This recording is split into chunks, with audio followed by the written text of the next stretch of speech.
heures pour ne pas trop dépasser et laisser du temps pour les questions. Qu'est-ce qu'être russe? Pourquoi faudrait-il inventer la russité? Autrement dit, une façon d'être spécifiquement russe qui serait propre à un peuple dont, normalement, ce serait la qualité naturelle que de connaître sa propre identité. Comment cela se fait-il que la littérature russe a eu besoin d'être créée au XVIIIe siècle? Y avait-il rien eu avant le XVIIIe? Et comment littérature et identité, ces deux notions extrêmement vastes, se sont-elles articulées depuis? Qu'est-ce qui fait la spécificité de la littérature russe? La littérature russe ne fait-elle pas partie du patrimoine européen, ou même universel? Est-ce que la notion même de littérature nationale n'est pas dépassée? Nous verrons qu'un événement majeur est venu à la charnière des XVIIe et XVIIIe siècles mettre fin au long Moyen-Âge russe, c'est-à-dire à cette période de l'ancienne littérature russe qui a duré du XIe au XVIIe siècle, et qui est venu propulser la Russie dans une nouvelle ère, l'ère européenne. Dès lors, il ne suffit plus de l'être russe pour l'être.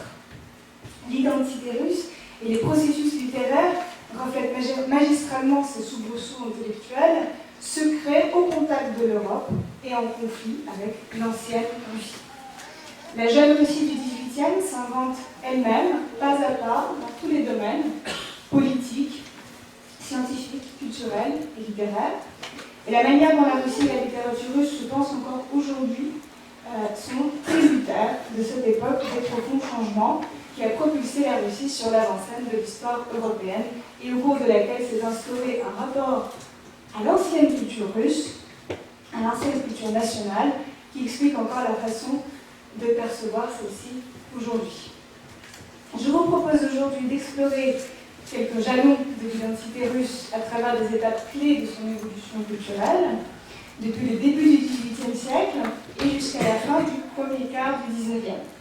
Au cours de ces 125 années à peu près, les transformations et les métamorphoses dans tous les domaines de la vie culturelle, eh bien, les poètes, les écrivains et aussi les critiques russes ont posé les bases d'une littérature originale qui a su métaboliser, pourrait-on dire, en un temps record, plusieurs siècles de culture européenne, afin de donner lieu à un phénomène inédit, dont nous parlerons la prochaine fois, le roman russe, celui qui surviendra un peu plus tard, dans la seconde moitié du XIXe siècle.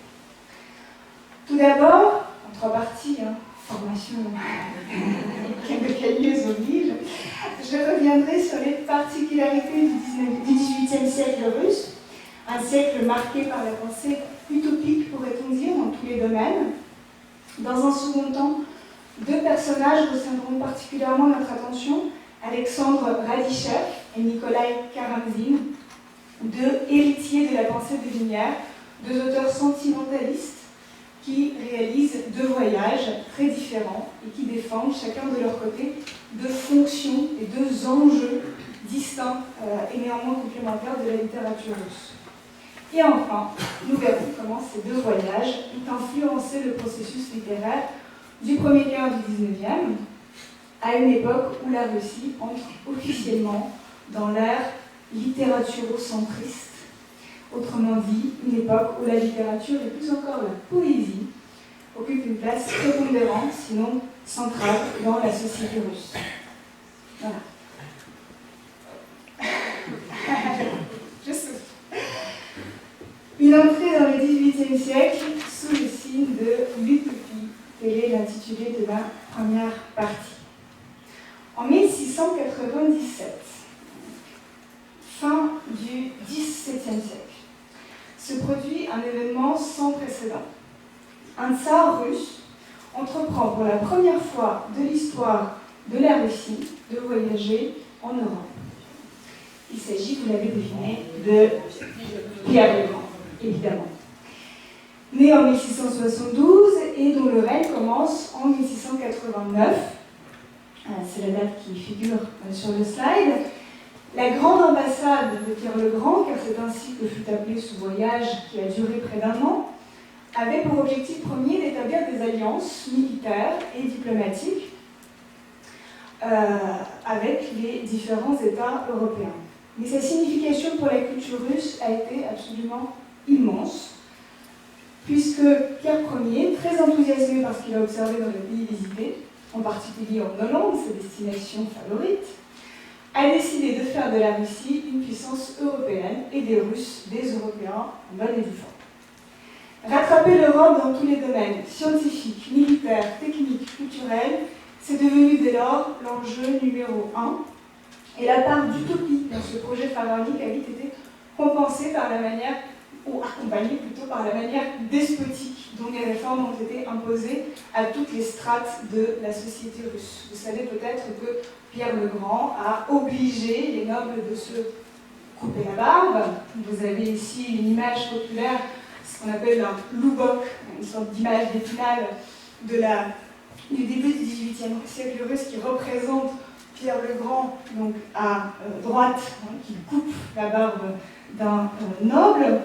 Et non seulement on est obligé de raser les barbes, comme vous voyez ici sur ce dessin contemporain, mais aussi à troquer l'habit coutumier des boyards, c'est-à-dire des nobles anciens, pour un habit européen.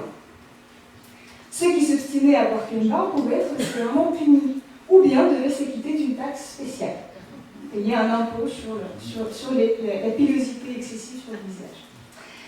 Du point de vue du paysan russe, ce que le règne de Pierre, a réduit dans un encore plus grand état d'esclavage que les siècles précédents, puisque le servage des paysans, de la paysannerie, qui ne sera aboli qu'en 1861, on en reparlera, a connu une période de durcissement au début du XVIIIe. Cette nouvelle manière de vivre de la noblesse avait toute une mascarade. Et dans leur vie privée, les nobles, y compris à la cour du tsar, puis de l'empereur, il devient empereur en 1721, Pierre le Grand, se comportaient d'une manière naturelle, à la russe. Dans la vie officielle, en revanche, ils devaient se comporter en européen. Donc, ce comportement incluait, outre la pratique du français, d'abord de l'allemand puis du français, qui s'est rapidement imposé comme la langue de l'élite, le port de l'habit européen et l'imitation de l'art de vivre à l'européenne. Il va sans dire que ce processus n'avait rien, surtout à ses débuts, de naturel, et cette artificialité de la vie russe constitue une part importante de la culture du XVIIIe. Quand je dis artificialité, il n'y a pas de jugement de valeur, évidemment, mais c'est effectivement un trait tout à fait caractéristique de la culture impériale du 1er XVIIIe siècle. Depuis des comportements imposés sous Pierre Ier, qui, par exemple, forçaient les nobles à se réunir lors des bals, qui n'avaient jamais existé, évidemment, auparavant en Russie, jusqu'aux mascarades et rituels déguisés du régime d'Élisabeth Petrovna, Élisabeth Ière, la fille de Pierre le Grand, qui règne à partir de 1741, pendant 20 ans, et surtout pendant le règne de Catherine la Grande, Catherine II, que vous connaissez évidemment aussi. La théâtralité de la vie publique est constitutive de la culture russe du XVIIIe siècle. Et le fait de vivre à la manière d'eux caractérisera encore la génération des années 1790-1800, pour laquelle ce sera non plus l'Europe de manière générale, la Hollande, la France contemporaine qui seront des modèles, mais la Rome antique. La littérature, le livre, le mot écrit sont des sources primaires de constitution de comportements nouveaux. Et l'on s'imagine, de ce fait, le rôle que doit être celui de l'écrivain, du poète, de l'homme de lettres, responsable de l'éducation, dans tous les sens du terme, de son lecteur. La vie d'après le livre, le fait de vivre d'après le livre, c'est un trait distinctif de la période communément appelée romantique du premier quart du XIXe siècle. Et c'est le lien étroit qui existe entre la vie et la littérature à cette période, et qui, en outre d'ailleurs, caractérise de manière générale la culture russe. Le lien entre littérature et vie est extrêmement important. Ce lien a été forgé au cours du XVIIIe, d'abord, mais évidemment il ne s'est pas construit du jour au lendemain. Alors, voyons un peu comment cela se fait, comment ce lien entre vie et littérature est devenu à naître et à s'instaurer comme étant absolument premier. Alors tout d'abord, les réformes de Pierre le Grand, on vient de le dire, modifient en profondeur la vie russe. Le mépris qu'il voue à l'ancienne culture russe ancre pour longtemps dans la conscience nationale l'idée que la culture pré-pétrine, d'avant Pierre le Grand donc, est mauvaise, primitive, inintéressante. Le tsar préfère se servir dans l'immense magasin des valeurs, pour ainsi dire, des valeurs culturelles qu'est l'Europe, pour composer un menu sur mesure pour la Russie. Ainsi, alors que, par exemple, les spécialistes étrangers, d'abord allemands en grande majorité et hollandais, puis de plus en plus français, viennent grossir les rangs des nouvelles académies créées dans les années 1710 et 1720, que par exemple, pour la petite anecdote, toute la terminologie de la marine russe est un copier-coller, est un calque du néerlandais. Le tsar estime que, je cite, le paysan russe est bête, et donc incapable d'autogestion. Donc ça, ces valeurs européennes-là, Pierre le Grand refusera de les appliquer à la Russie. En revanche, la course au changement, la frénésie des transformations, souvent d'ailleurs vidée de son contenu, voilà, entre autres choses, ce que l'État russe héritera du règne de son premier empereur. Le mythe du tsar démiurge, c'est-à-dire capable de créer quelque chose à partir de rien, à l'instar de Dieu, est fondé et entretenu dès le début du règne de Pierre le Grand, avant tout par l'un de ses très proches conseillers, Théophane Prokopovitch, dont j'ai oublié d'indiquer ici les dates, qui est vice-président du Saint-Synode. Alors le Saint-Synode, c'est encore une institution créée par Pierre le Grand, qui remplace le patriarcat de l'Église russe par une sorte de ministère dépendant de l'État, dépendant du tsar, qui doit gérer dans un collège, au sein d'un collège, et bien, la vie de l'Église. L'Église est ainsi enféodée au pouvoir jusqu'en 1917, lorsque le Saint-Synode est dissous et qu'un nouveau patriarche est élu. Ça va pas durer très longtemps, mais... Alors, Théophane Prokopovitch, qui est vice-président du Saint-Synode et qui a un rôle extrêmement important dans cette nouvelle hiérarchie ecclésiastique établie sous le règne de Pierre le Grand, il est aussi un écrivain et un théoricien de la langue. Il va, en 1705, rédiger une poétique qui est très très importante, puisque dans cette poétique, il sera le premier écrivain russe à s'inspirer des modèles antiques pour inciter précisément les nouveaux poètes, les nouveaux écrivains, les nouveaux littérateurs à faire de même et à réformer la littérature russe, cette fois-ci non plus en regardant le passé médiéval de la Russie, mais en regardant l'Antiquité gréco-latine, ça vous rappelle sur la Renaissance européenne, mais avec 2 siècles de retard. Théophane Prokopovitch n'hésite pas à affirmer, Orbi et Torbi, que Pierre a fait naître la Russie ex nihilo, du néant. Et s'il y a un symbole particulièrement frappant du pouvoir démiurge de Pierre, c'est bien sûr la fondation, en 1703, au milieu de marécages sur les rives de la Neva, d'une nouvelle capitale impériale. Cette fondation, la fondation de Saint-Pétersbourg, vous l'avez deviné, constitue l'un des mythes fondateurs de la pensée russe, au même titre que fait partie des mythes fondateurs de la pensée russe l'appel au Vareg en 864 ou le schisme de l'Église russe en l'année apocalyptique de 1666. Je pourrais y revenir si vous souhaitez. Et cette fondation, dont je vous donne ici en image une représentation stylisée du début du XXe siècle, réalisée par le peintre Valentin Serov, dont vous connaissez peut-être La jeune fille aux pêches, et qui fait partie d'un mouvement qui s'appelle le monde de l'art, Miroskoustva, qui au début du XXe siècle se passionne pour cette période pétersbourgeoise, pour cette première période pétersbourgeoise de la culture russe, et qui, vous voyez, représente le tsar immense, démesuré même, qui marche sur ce qui ne peut être autre chose qu'une sorte de boue, mêlée de terre.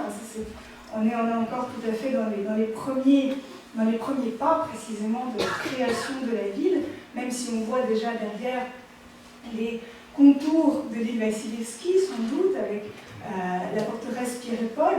Juste, vous voyez pas grand-chose sur moi. Je ne sais pas pourquoi.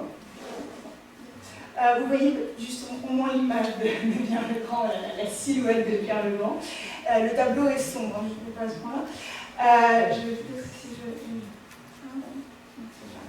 Bon, alors, ce qui est intéressant, c'est qu'en fait, Valentin Serov représente le tsar ici à la fois comme celui qui mesure l'espace, qui arpente la Terre, l'espace, en la mesurant, il la domine évidemment, et puis qui, donc, par cette marche, force les éléments, domine les éléments, et du marécage fait s'ériger une ville toute de pierre. Alors, cette fondation marque l'ouverture, comme je viens de le dire, de la période dite pétersbourgeoise de la culture russe. Elle va durer jusqu'en 1918, lorsque la capitale sera de nouveau transférée à Moscou par le pouvoir bolchevique. Pétersbourg devient une ville qui sacre la notion même d'État. Avec la laïcisation de la vie publique, je viens de le rappeler, le rôle du gardien sacré revient, du gardien du sacré revient au tsar, revient à l'État, jusqu'à nouvel ordre, jusqu'à ce que cette fonction soit dévolue au poète. On en reparlera. Alors, Théophane Prokopovitch, toujours lui, compare dans ses écrits Pierre le Grand à l'apôtre Pierre, n'est-ce pas? Jouant avec la notion de première pierre sur laquelle doit être érigé le bâtiment de la nouvelle religion. Pétersbourg devient ainsi, pour filer cette métaphore biblique, la nouvelle Rome ou le nouveau Vatican, c'est-à-dire la ville de pierre. Et l'on voit même que le blason de Saint-Pétersbourg, que vous voyez à gauche, c'est celui-là, voilà, le blason de Saint-Pétersbourg, eh bien, reprend, en fait, par sa forme, celui du Vatican. Sauf que le Vatican a deux clés croisées, le blason de Saint-Pétersbourg, le drapeau de Saint-Pétersbourg a deux ancres croisées, pour rappeler l'origine maritime de la ville. Dès sa fondation, Saint-Pétersbourg devient un mythe. C'est d'une part la création mythique d'un tsar à la fois maçon, charpentier et démiurge. La poésie russe, dès le XVIIIe siècle jusqu'au début du XXe, s'en rappellera à maintes reprises, notamment dans la poésie de Mandelstam au début du XXe siècle. Ensuite, c'est une ville idéale, conçue d'après les plans de l'architecte français Jean-Baptiste Leblanc, dans laquelle tous les espaces doivent être forcément parfaitement ordonnés. Et d'ailleurs, à ses débuts, Pierre considère que chaque quartier doit être occupé par un type de population spécifique. Les fonctionnaires doivent vivre sur l'île Vassilevski, les étudiants doivent vivre encore ailleurs, etc. Évidemment, tout ça, il y aura une tellement grande résistance de la population qu'à un moment, ce ne sera plus possible de réguler l'habitation, et ce plan-là sera voué à l'échec. Mais aussi, c'est une ville qui, dans l'imaginaire populaire, est rapidement associée à l'idée d'illusion, à l'idée de mirage. Dès les années 1710, on sent dans la population une opposition au projet de Pierre, puisque dans sa volonté de vouloir, eh bien, précisément refonder une ville de pierre, un nouveau socle d'une nouvelle religion, ce que fait Pierre le Grand, c'est s'accaparer le mythe de Moscou, troisième Rome, un mythe qui remonte au XIVe, XVe siècle, et qui, normalement, s'applique uniquement à Moscou. C'est Moscou qui est censé être, après que deux Roms sont tombés, la Rome de l'Empire romain et Byzance, qui est censé être le réceptacle de la véritable et l'unique religion. Seul Moscou donc peut être la troisième Rome, Saint-Pétersbourg ne peut être que la nouvelle Babylone, et Pierre ne peut être que l'Antéchrist. La ville est un mirage, elle est vouée à disparaître, et c'est quelque chose que l'on retrouvera aussi bien dans la poésie de symbolistes du début du XXe siècle que dans les romans de Dostoïevski. Si Moscou périt par le feu, et c'est le feu qui est l'élément principal de Moscou, pour Pétersbourg, c'est l'eau qui est l'élément principal, qui est l'élément déterminant. La première inondation a d'ailleurs lieu dès 1706, et la plus célèbre date de 1724, celle qui influencera, celle qui inspirera Pouchkine pour créer son célébrissime Cavalier d'airain, dont je vous donne ici une illustration, là aussi plus tardive, d'Alexandre Benoît, lui aussi un peintre du monde de l'art, comme Serov, que vous avez vu tout à l'heure, et dont on voit aussi une image en sépia. Ce sont des gravures, donc à la limite, c'est pas très grave. Et dans ce poème, Pouchkine célèbre la puissance de Pierre, capable de dompter les éléments, bien que ce soit au prix de la vie des plus faibles, en l'occurrence le pauvre Yevgeny que vous voyez courir ici et qui, dans l'inondation, perd sa bien-aimée. Il paraît tout naturel que la ville de Pierre fascine la littérature et les arts, autant par le caractère exceptionnel de sa naissance que par les caractéristiques de son architecture et de son organisation. C'est vraiment l'utopie incarnée qui tranche avec le reste des villes russes. Et Pétersbourg est doté, dès le milieu du XVIIIe, d'un genius loci, d'un génie du lieu, d'une âme, en quelque sorte, de la ville, un esprit du lieu qui va varier en fonction des époques. Au XVIIIe, ce sera la ville impériale, dominatrice des éléments, pour Pierre le Grand, pour Catherine II. Elle deviendra une ville inquiétante sous la plume d'Andrei Belli, ici, l'auteur du roman Pétersbourg en 1913, un poète et écrivain symboliste, en passant par la ville dangereuse et illusoire de Gogol et Dostoïevski. Si cet esprit du lieu varie en fonction des époques, il participe aussi à créer toute une littérature consacrée à l'atmosphère de Saint-Pétersbourg, sa fonction et son statut particulier, et c'est ce qu'on va appeler le texte pétersbourgeois. Alors le mythe de Saint-Pétersbourg, je vous renvoie au fabuleux livre de Ettore Lodato, qui est un slaviste italien du XXe siècle, qui est l'auteur d'un ouvrage, le premier en son genre, mais qui a été édité depuis, très bien d'ailleurs aussi, le mythe de Saint-Pétersbourg, qui reprend toute cette idée du texte pétersbourgeois et l'ancre dans le contexte d'évolution historique de la ville. Lorsque Pierre oppose le rationalisme européen, la rationalité, la régularité européenne, la régularité, le maître mot du XVIIIe siècle, au hasard moscovite, alors en russe, la terminologie qu'emploie Pierre le Grand, c'est Moskovski avos. Quand on dit en russe qu'on fait quelque chose na avos, ça veut dire on fait quelque chose, voilà, on ne sait pas très bien ce que ça donnera, mais on verra bien. On verra bien moscovite. Et bien lorsque Pierre le Grand oppose cette régularité au on verra bien de Moscou, Pierre le Grand introduit une dichotomie dans la culture russe qui se manifeste encore aujourd'hui, bien que ce fut surtout dans la littérature du XIXe que l'opposition entre Moscou et Saint-Pétersbourg a été la plus exploitée. À commencer par Alexandre Raditchev, dont on parlera tout à l'heure, dans son voyage de Pétersbourg à Moscou en 1790, sans oublier Gogol, qui consacre carrément un essai à la différence, à la distinction entre Moscou et Saint-Pétersbourg, et Tolstoï, qui dans Guerre et Paix joue avec ce qui est d'ores et déjà perçu comme un topos, c'est-à-dire un lieu commun de la littérature. Moscou, la vieille dame, familière, traditionnelle, fervente croyante et protectrice des mœurs ancestrales, rivalise avec Saint-Pétersbourg, le jeune et brillant officier à l'uniforme taillé sur mesure, à l'esprit vif et à l'esprit froid et rationnel. De fait, avec le règne de Pierre le Grand, la dichotomie, c'est-à-dire cette duplicité, cette distinction entre deux parties, devient le maître mot de la culture russe. La culture nationale est en chantier, et la séparation entre la culture de l'élite et celle du peuple, c'est-à-dire de la paysannerie, pour le cas russe, se fait de plus en plus marqué. Le fossé qui se creuse entre les deux occupera les intellectuels dès la fin du XVIIIe siècle, mais il faut attendre l'époque pré-romantique pour que les Russes cultivés partent à la recherche de la culture populaire, redécouvrent le folklore et introduisent avec plus ou moins de succès ce nouveau personnage qu'est le peuple russe dans leurs œuvres. Je vous montre par exemple dans les années 1820, qui est la fin de notre période d'aujourd'hui, que vous ne voyez rien du tout parce que c'est très pixelisé et très sombre malheureusement.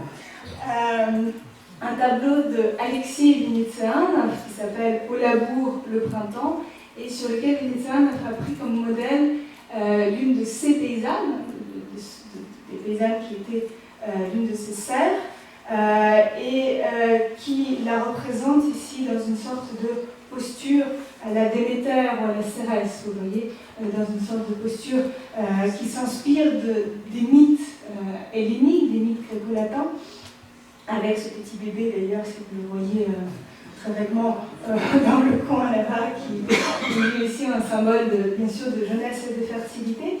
Et Vinitsan a fait le premier peintre, l'un des premiers peintres, sinon le premier, à introduire le paysan dans la peinture russe, au même moment à peu près où le paysan est introduit dans la littérature.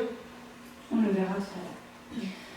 Le mythe de Saint-Pétersbourg laisse son empreinte sur toute la culture russe de la période pétrine, créée comme à partir de rien, ex nihilo, par l'empereur assez proche. Il est vrai que les trajectoires des esprits les plus illustres du XVIIIe siècle sont au moins aussi extraordinaires que l'histoire de la fondation de Saint-Pétersbourg.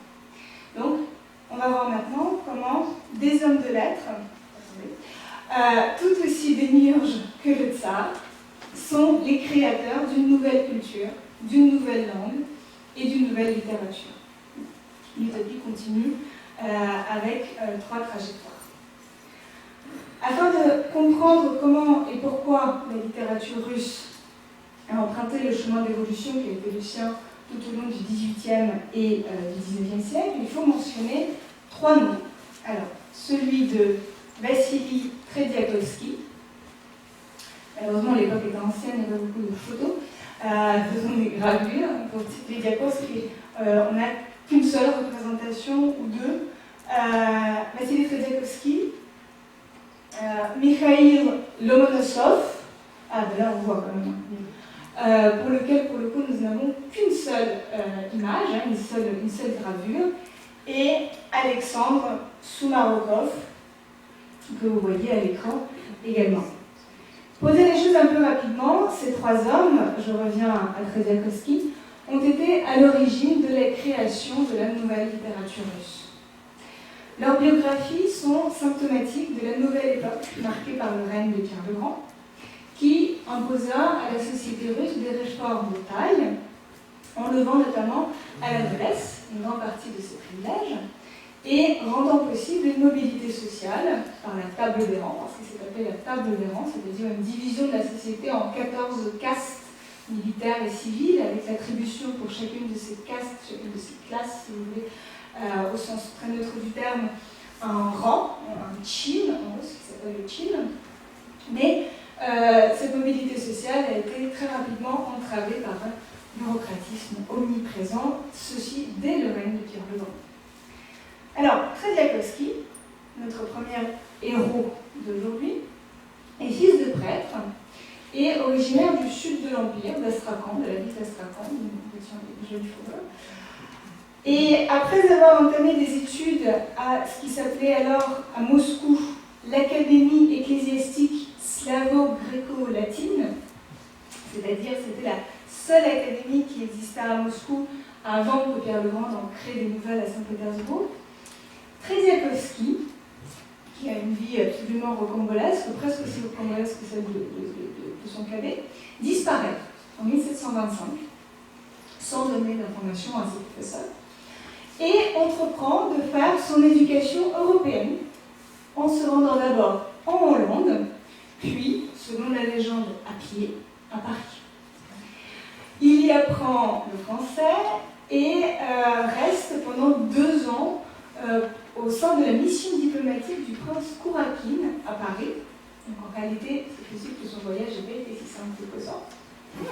Avant de revenir en Russie pour intégrer les rangs, cette fois-ci en tant qu'étudiant de nouveau, de la nouvelle Académie des sciences, nouvellement fondée à Saint-Pétersbourg en 1725, 2 ans plus tard. Sans doute soutenu par les jansénistes, Trediakovsky choisit la France comme pays dont il veut étudier la culture, et ce choix est très lourd de conséquences pour la littérature russe. Alors que la diffusion du français comme langue d'élite est en marche, il faut attendre quand même les années 1750 pour assister à un véritable essor de la galomanie. C'est donc cette admiration sans borne de tout ce qui est français.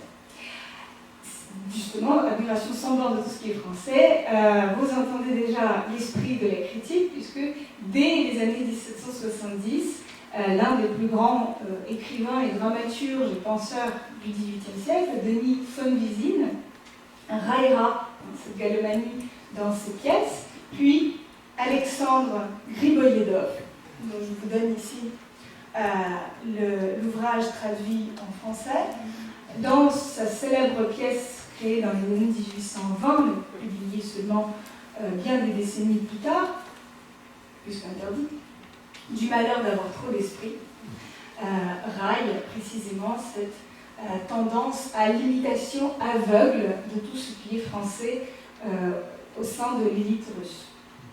Pour l'instant, en revenant au premier quart du XVIIIe siècle, ce sont les Allemands qui règnent sur la vie culturelle russe, et non les Français. Seuls 3 professeurs français enseignent à l'Académie des sciences de Saint-Pétersbourg. L'astronome Joseph-Nicolas Delisle, le mathématicien Daniel Bernoulli et l'anatomiste Duvernin. Trediakowski, lorsqu'il choisit la France, propose un modèle délibérément éloigné de la culture russe, qui donc, à l'époque, est plutôt formé par la culture allemande et hollandaise. La vie ultérieure de Trediakowski n'a pas été très heureuse. Rival acharné de son brillant cadet Mikhail Lomonosov, dont on va parler dans 2 minutes, Trediakowski n'inspire pas le respect de l'élite politique et son œuvre passe à la postérité plutôt comme un modèle d'anti-littérature ou de très très mauvaise littérature. Une anecdote circulera par exemple dès la fin du XVIIIe siècle, sous la plume de Karamzine, qui raconte que Catherine II, qui se réjouissait, nous sommes donc à la fin du XVIIIe siècle, Trediakowski est depuis longtemps mort, depuis 69, qui se réjouit, Catherine II, à la cour des succès de la langue russe, veut obliger tout le monde à la cour de parler russe.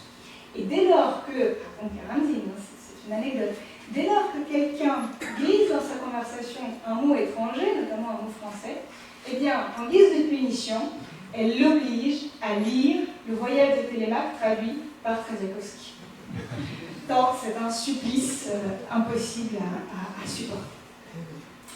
Cependant, malgré cette réputation fort peu amène, outre un grand nombre de traités et de textes très théoriques, dont le premier essai par exemple de versification russe, sur la versification russe qui sera rapidement contesté par Lomonosov, Trediakowski importe dans la culture russe une pratique qui va se révéler fondamentale pour le développement ultérieur de sa culture, à savoir la traduction. Pour Trediakowski, traducteur, vous l'avez compris, donc, du voyage de Télémaque, de Fénelon, de l'historien français Roland, depuis longtemps oublié, et aussi d'un ouvrage qui nous intéresse particulièrement, qui s'appelle « Le voyage sur l'île d'Amour » de l'abbé Paul Tallemant, un roman mineur français écrit en 1671, et tout à fait oublié pour le coup aujourd'hui. Pour Trediakowski, qui traduit ce roman en 1730, donc 60 ans après sa parution dans l'original, la traduction est une création, est une co-création et presque plus encore une création. Et Trediakowski revendique dans sa préface la dignité du traducteur. Je cite: « Le traducteur ne diffère de l'auteur », et l'auteur, Trediakowski emploie un terme en russe, qui est celui de créateur, tvaец, qui est celui que l'on emploie pour désigner Dieu, par exemple, le créateur de tout ce qui vit. Le traducteur ne diffère de l'auteur que par le nom. J'affirme même plus, si l'écrivain est ingénieux, son traducteur doit l'être encore plus que lui. Fin de citation. Cette traduction du voyage sur l'île d'Amour, Yezda Vostokhlubli en russe, est importante à plusieurs égards. D'abord, en choisissant de traduire un roman mineur, Trediakowski entame une longue pratique de transfert culturel, ce qu'on appelle des transferts culturels, qui vont venir enrichir la littérature russe tout au long des XVIIIe et XIXe siècles, en bousculant précisément ce système des mineurs majeurs, le système des œuvres populaires, des œuvres moins connues, qui existent dans la littérature européenne, et en transformant ce système à la fois de mineurs majeurs et le système des genres dans la littérature russe. Deuxièmement, lorsque Trediakowski publie cette traduction en 1730, c'est un succès relatif, mêlé de scandales. Pourquoi? Parce que pour la première fois paraît un livre qui ne traite ni de religion, ni de philosophie, ni de science, mais d'amour.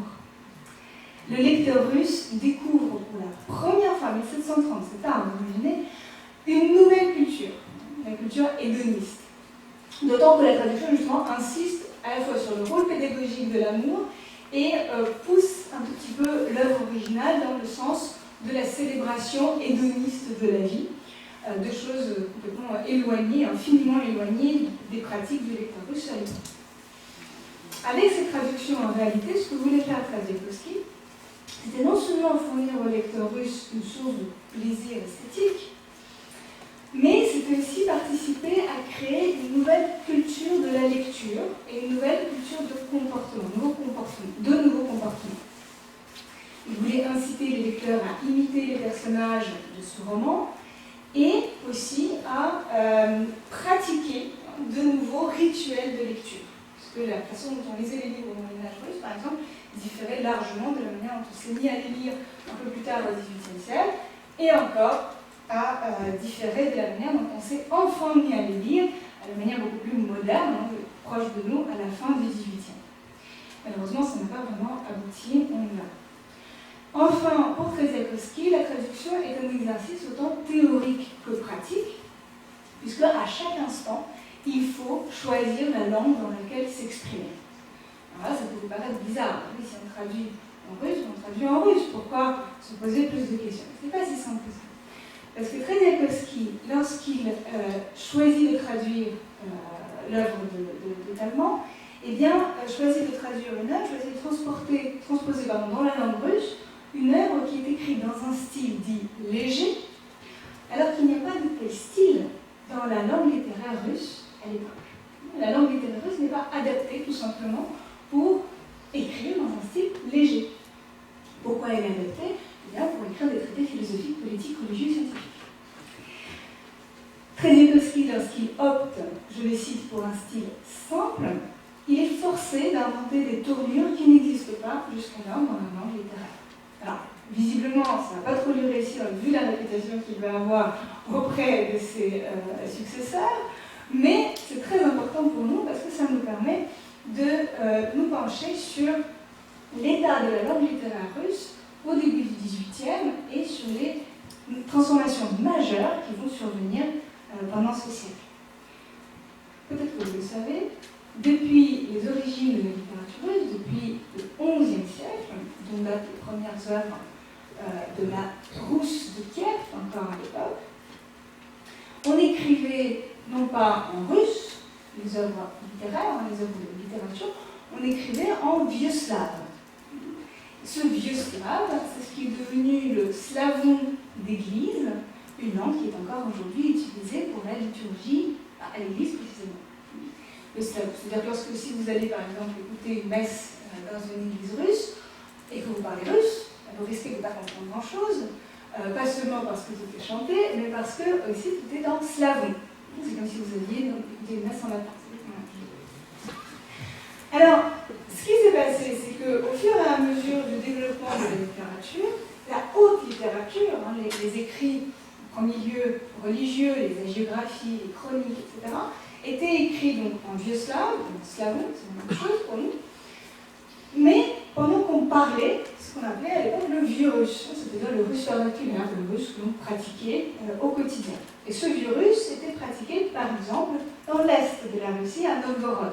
Et il différait assez de la langue vieux slave ou slavone, qui elle était plutôt héritière du vieux bulgare, en réalité, du sud de la Russie. Avec le temps, des genres spécifiques se sont mis à être... on a appliqué ces deux langues, ces deux dialectes, ces deux langues, si vous voulez, à des genres spécifiques. Pour la littérature religieuse, je vous dire les vies des saints, par exemple, ou les chroniques, on utilisait le vieux slave, tandis que pour tout ce qui était texte de loi, par exemple, mais certainement pas pour la littérature, on employait le vieux russe. Ce qui fait qu'avec le temps, très simplement, on est arrivé à une situation où les deux langues, dans la production écrite, ont coexisté. Et cette coexistence a mené à ce qu'on a appelé au XVIe, XVIIe siècle une diglossie, c'est-à-dire la coexistence de deux langues, une diglossie.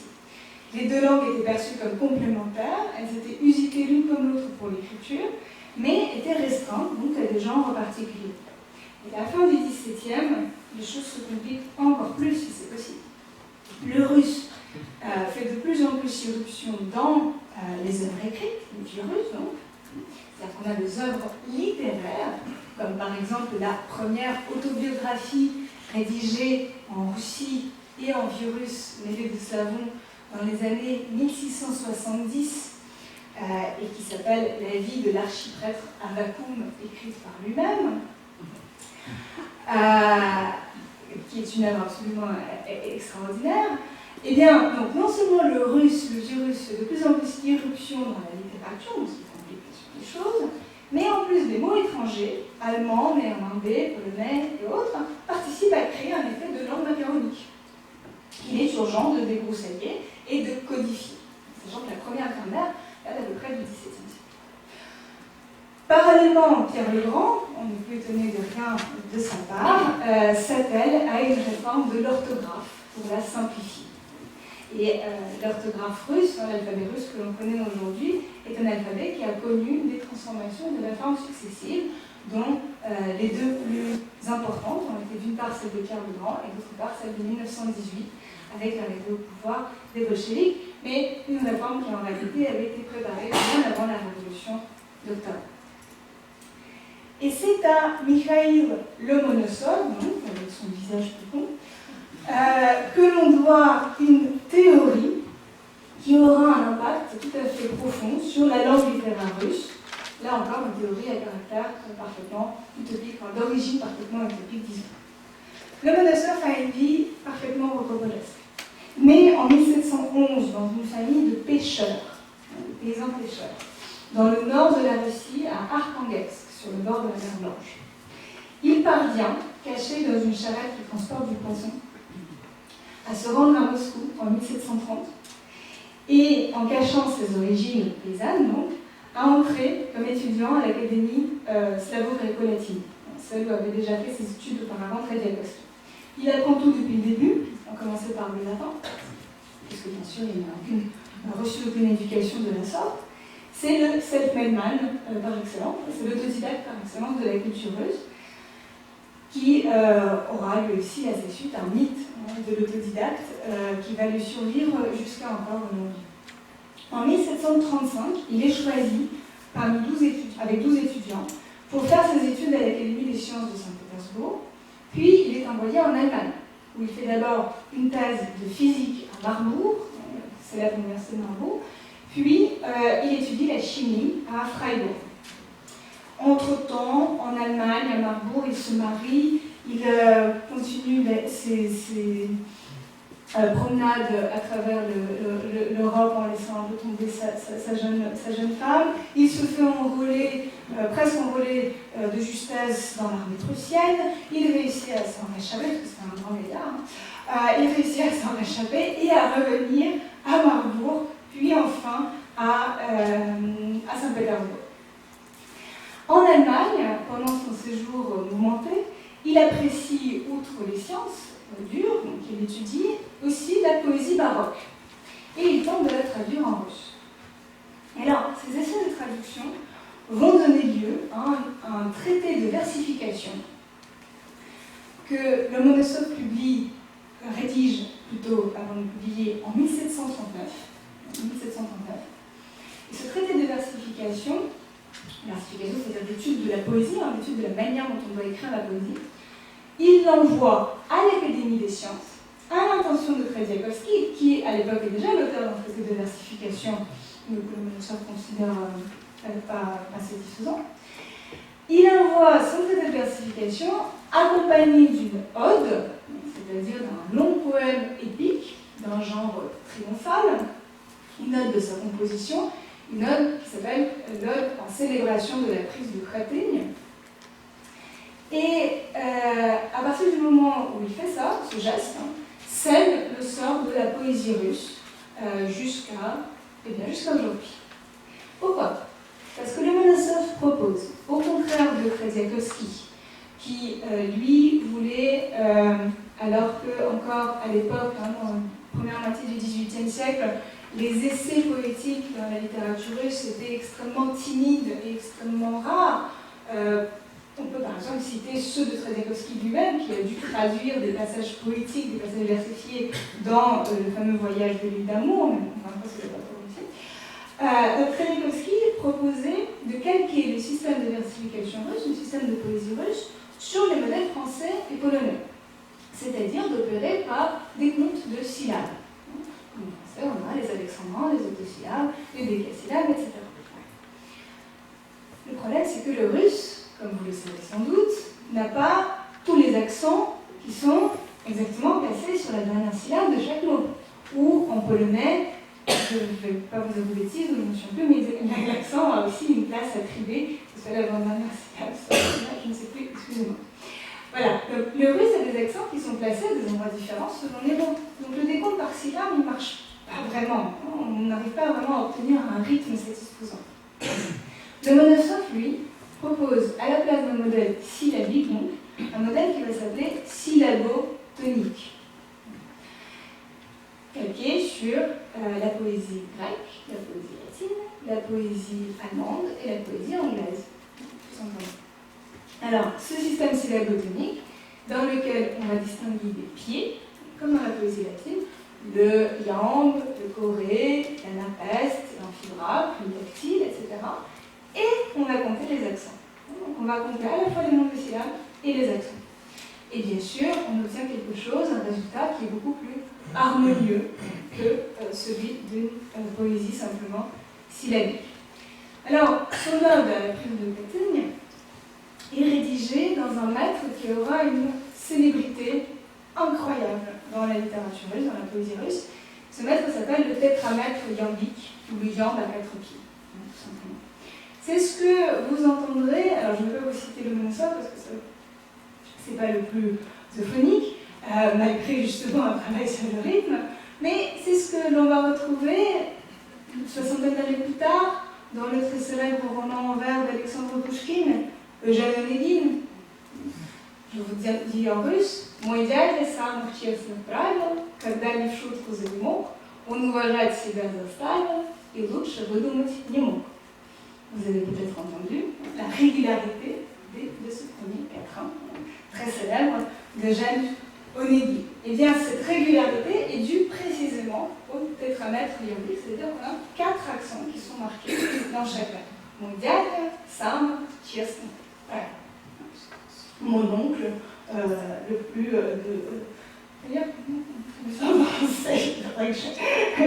je le regarde. Évidemment, ça veut dire mon oncle qui s'est bien conduit, qui a les meilleures règles de vie que l'on puisse s'imaginer. Il faut retravailler la traduction politique. Alors, la traduction d'André Markovitch est ici une de très bonne version, puisqu'il a essayé justement de reproduire le vers et la rime de Pouchkine, même si bien sûr en français on ne peut pas reproduire exactement le système métrique syllabotonique.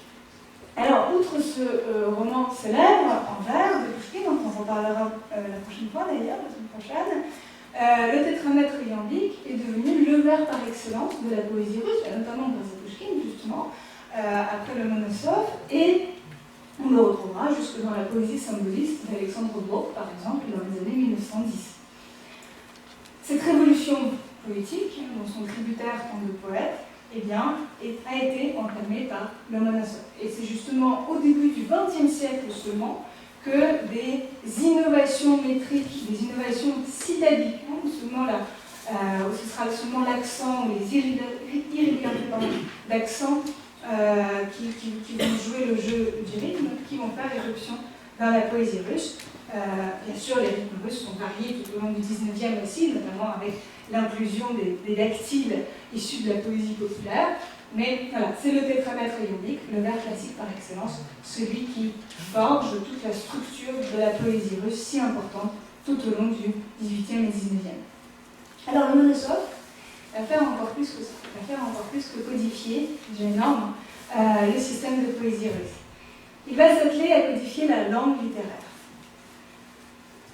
Quelques années plus tard, près de 20 ans plus tard, en 1757, il publie un ouvrage qui s'appelle « Avant-propos sur l'utilité des ouvrages liturgiques pour la langue russe ». Avant-propos sur l'utilité des ouvrages liturgiques pour la langue russe. Il va y résumer une théorie sur laquelle il travaille depuis déjà un certain temps et dont le titre va vous paraître extrêmement familier, c'est la théorie des 3 styles. Alors, Ben oui, il a copié ça sur Boileau. Oui, entre autres. Alors, entre autres, mais en adaptant la théorie à d'abord ses propres passions, hein, et puis en plus à la langue russe. Qu'est-ce que ça veut dire? En fait, ce qu'il va faire dans cet ouvrage, c'est distinguer avec une précision et une pédanterie de chimiste entre trois styles. Le style élevé, le style moyen, médian, et le style bas. Et il va définir pour chacun de ces styles exactement la quantité, d'où la précision de chimiste, hein, la quantité de mots, de l'excès, de mots, la syntaxe n'intéresse pas, ce sont les mots qui m'intéressent, de mots d'origine soit slavone, soit russe, qui doivent être employés pour chacun de ces styles. Évidemment, chacun des styles correspond à des genres. Le style élevé, vous vous en doutez, doit être utilisé pour écrire des œuvres élevées, des tragédies ou des poèmes épiques. Le style médian peut être utilisé pour des correspondances privées, par exemple, c'est-à-dire qu'il va mêler autant de mots d'origine slavone que de mots d'origine russe, alors que dans le style élevé, il ne va y avoir que des mots d'origine slavone, évidemment. Et le style bas, qui est un style dans lequel il y a très peu, voire pas du tout, de mots slavons, et que des mots russes, que des mots d'origine russe, est réservé à des fabliaux, à des comédies, à des pièces de théâtre populaires, etc. Et hors de question de mélanger les choses. Et vous voyez la différence, bien sûr, intrinsèque à la spécificité de cette évolution linguistique de la langue littéraire russe, la différence qui peut exister entre les styles du classicisme français, dont s'inspire évidemment Lomonosov, et ces trois styles dans la langue russe. Et c'est lui donc qui va codifier la manière d'écrire, une codification qui va entraîner une réaction assez rapidement, dès la fin du XVIIIe siècle, de poètes et d'écrivains qui vont tenter de trouver justement de nouvelles solutions, de nouveaux genres, qui vont développer de nouveaux genres, et avec ces nouveaux genres vont développer un nouveau style, ce qui mènera au style que nous lisons de manière tout à fait fluide et familière, qui est pour nous familier, dans la littérature du XIXe. Enfin, Alexandre Soumarokov, sur lequel je m'attarderai un tout petit peu moins, est un fils de général. Donc, lui, il n'est pas issu ni d'une famille de prêtres, ni de la paysannerie, c'est un fils de général, mais qui, lui, choisit, contrairement aux vœux et même aux obligations de son rang, de son titre, choisit de poursuivre une carrière littéraire qui, à la fin de sa vie, se mariera d'ailleurs avec une paysanne, avec une sœur. C'est un théoricien de l'envergure de Boileau, précisément, qui, lui, va adapter les règles du classicisme français à la scène du théâtre russe. Et c'est pour cela qu'il mérite d'être mentionné. Entre autres, en outre, Soumarokov est aussi l'auteur, et c'est ce qui m'intéresse aussi aujourd'hui, en 1759, est l'auteur d'une œuvre tout à fait intéressante qui s'appelle Le rêve, société idéale. Le rêve, société idéale, qui est un traité maçonnique, et qui est en fait un premier traité, une première utopique de la littérature. 1759, nous sommes à la toute fin du règne qui précède celui de Catherine la Grande, du règne d'Élisabeth Ier, et nous sommes exactement au milieu d'un siècle qui a articulé depuis ses débuts et qui va continuer jusqu'à sa fin les notions de, encore une fois, vie et littérature, les notions de rêve et de réalité, les notions d'utopie et du possible, de l'impossible et du possible. Et Soumarokov est entre autres quelqu'un qui a participé précisément à formuler toutes ces idées. Son traité répond donc parfaitement aux tendances d'un siècle dont les souverains, depuis le tsar Charpentier jusqu'à Catherine la Grande, qui célèbre quand même son intronisation à la suite du coup d'État qu'elle a fomenté contre son mari, qu'elle va emprisonner puis faire tuer, jusqu'à Catherine la Grande qui célèbre son intronisation dans les habits de Minerve. Elle commence son règne en revêtant les habits et le masque de Minerve, et ça va symboliser précisément toute sa posture. donc des souverains qui ont cherché à transformer en profondeur la vie russe et à créer jusqu'à une race, je cite certains écrits de Katzenberg, une race d'hommes nouvelles que l'on pourrait produire, que l'on pourrait élever et produire. Et ce sont des choses, ce sont des entreprises auxquelles va s'atteler Catherine II avec ses proches à la fin du XVIIIe siècle précisément. Alors, tout au long du XVIIIe, le statut et la fonction du poète vont évoluer. On l'a compris. Et va évoluer non seulement la fonction du poète, mais aussi la place et le rôle de la littérature. Malgré l'échec apparent de la traduction du Voyage sur l'île d'Amour, qui n'a pas porté les fruits qu'espérait Trzeziakowski, la littérature s'est engagée très tôt dans le siècle à donner la mesure de la vie humaine, à cristalliser de plus en plus des enjeux que le pouvoir du tsar, puis des impératrices et des empereurs, aurait souhaité garder pour lui-même.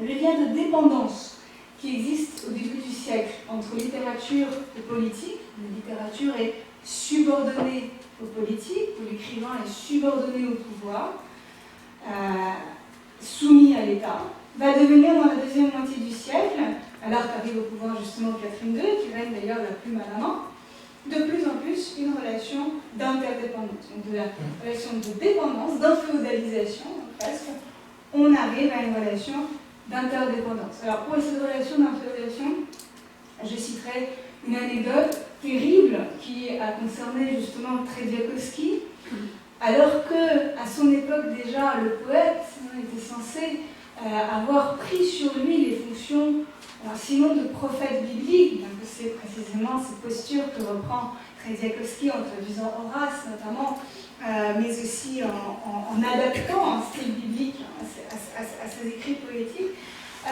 eh bien, il est entièrement soumis à la cour. Le poète est un poète de cour, et un épisode en particulier absolument terrible dans les années 1830, il se fait battre, il se fait rouer de coups par l'un des anciens ministres de Pierre le Grand, devenu ministre de l'impératrice Anna Ioannovna, Artemi Wolinski, qui s'appelle Wolinski. Alors, le pauvre Wolinski, il ne va pas finir très bien non plus, mais il va avoir la langue, les mains et la tête coupée dans cet ordre. Voilà, parce qu'il aura osé, à son tour, ensuite, en fait, écrire un traité politique dans lequel il a conseillé à la monarque comment il fallait qu'elle se conduise. Donc, voilà. Mais là, avant d'être méchamment massacré à son tour, eh bien, Wolinski s'est montré absolument exécrable et il a fait rouer du coup Trzeziakowski lorsque celui-ci a refusé de rédiger un discours en l'honneur de Wolinski et de son épouse, de son mari. Et Trzeziakowski, une fois vraiment de ses émotions et de ses blessures, a rédigé un texte qui commençait par les mots « Soyez en bonne santé, chers mariés et chers mariés, cons et connes ». Voilà. Alors, vous voyez que le statut, il n'y a pas d'autre façon de le traduire, vous voyez que le statut du poète et sa place qu'il occupe dans l'espace public précisément n'est pas de tout repos et surtout n'est pas du tout est tout à fait crucial pour saisir la teneur de la place de la littérature dans le champ culturel, dans la cité, dans le champ politique et culturel du XVIIIe siècle. Alors, ce ne sera que dans la deuxième moitié du XVIIIe que la parole du poète prendra une place véritablement similaire, véritablement au même rang que la parole du souverain. Se placera au même niveau que la parole du souverain, ce qui va lancer un processus observable encore aujourd'hui, celui de la dévotion que vous, les Russes et la culture russe, à la littérature. Parce que la littérature va prendre sur elle, et ceci dès la deuxième moitié du XVIIIe siècle, des fonctions qui sont en fait celles du débat public, du débat politique. Et ce sont deux écrivains engagés, précisément dans ce sens très premier du terme, très éloigné de l'écrivain engagé que l'on trouve au XXe siècle, par exemple, mais pour lequel je pense que le terme convient parfaitement bien, écrivains engagés pour lesquels la littérature est l'équivalent d'un service, du service, hein, du fait de servir, du service à la nation, au peuple, à l'État comme concept et non pas comme personne du souverain. Eh bien, deux écrivains engagés dont nous allons désormais traiter et qui sont les écrivains susnommés Alexandre Radishev et Nikolai Karamzin, qui vont réaliser donc deux voyages clés de la fin du XVIIIe siècle russe et avoir à chacun des impacts tout à fait importants sur l'évolution littéraire. Alors, je vous ai noté les noms dans leur transcription française, ça c'est un peu beaucoup de CH. Alexandre Radishev, simplement, si je puis dire, et Nikolai Karamzin. Alors, à la fin du XVIIIe, donc, au tout début des années 1790, 90 et 91 en fait, deux ouvrages, à la fois très différents et complémentaires, vont frapper l'imaginaire des lecteurs russes et lancer un processus de transformation de la littérature dont on ressent encore les conséquences aujourd'hui. Il s'agit d'une part du voyage de Pétersbourg à Moscou, alors là vous voyez strictement rien parce que c'est très pixelisé, d'Alexandre donc Radishev, voyage de Pétersbourg à Moscou, qui est traduit en français, mais pour lequel il faudra trouver une couverture un peu moins pixelisée, qui est traduit en français par Vladimir Gavrilovitch. Et d'autre part, il s'agit, voilà, c'est du Pétersbourg à Moscou, 1790 en russe, et d'autre part, le voyage de Karamzin qui a été transformé donc, par Karamzin en Lettre d'un voyageur russe, publié à partir de 1791 en Russie, dans le journal de Moscou, à Moscou, on revient à Moscou, une revue que Nikolai Karamzin a créée cette année-là. Alors, vous avez en français, je fais une mini-digression, hein, en français l'ouvrage que vous voyez à l'écran, Lettre d'un voyageur russe en France, en Allemagne et en Suisse, c'est le reprint transformé et commenté de l'édition de 1867, comme c'est écrit sur la couverture, et une traduction qui est tronquée en fait. La traduction française a choisi de ne sélectionner dans les lettres d'un voyageur que les passages qui concernaient justement la France surtout. Donc par exemple, toutes les premières lettres manquent. Bon. Mais je vous rassure, un projet de traduction complète des lettres d'un voyageur russe est en cours et sera bientôt, je crois, publié. C'est vraiment un ouvrage dont je vous conseille la lecture extrêmement agréable. Alors, tout d'abord, le voyage de Radishev. Alors, né en 1749, Radishev est l'auteur de plusieurs œuvres, dont un certain nombre d'odes, de poèmes épiques, là encore, et emplis d'un lyrisme très civil. Il est surtout connu pour ce texte-là, donc Le voyage de Pétersbourg à Moscou, qu'il publie en 1790 à compte d'auteur et de façon anonyme. Il fait tirer 600 exemplaires sans nom d'auteur et en dépose 25 chez un libraire à Saint-Pétersbourg. Il s'agit de la description d'un voyage en poste, d'étape en étape, depuis Saint-Pétersbourg jusqu'à Moscou, depuis la capitale impériale, neuve et pimpante et étincelante, jusqu'à la vieille capitale, Moscou, en passant par les villages qui accusent de façon criante les injustices sociales omniprésentes. Ce livre est un réquisitoire contre le servage, entre autres choses. Les 25 exemplaires créent une rumeur qui monte jusqu'à Catherine. Catherine, nous sommes en 1790, Catherine qui, au début de son règne, vous le savez, voulait être une despote éclairée, correspondait avec Voltaire et Diderot, inviter les philosophes de lumière, même en Russie, et c'est pour ça qu'on a toujours d'ailleurs à Saint-Pétersbourg la bibliothèque de Voltaire, la grande bibliothèque nationale. Eh bien, d'abord, elle était assez enthousiasmée par la Révolution française, parce que la Révolution française permettait d'affaiblir la France, tout simplement, comme ennemi de la Russie sur le plan géopolitique. Mais 90 est une époque déjà de transition, puisque, et surtout le début des années 90, avec le début de la terreur, et l'exécution du roi, vont plonger Catherine dans un état pour le moins angoissé, et son attitude envers les tendances libérales de la littérature russe, entre autres, sa réaction sera tout à fait austère.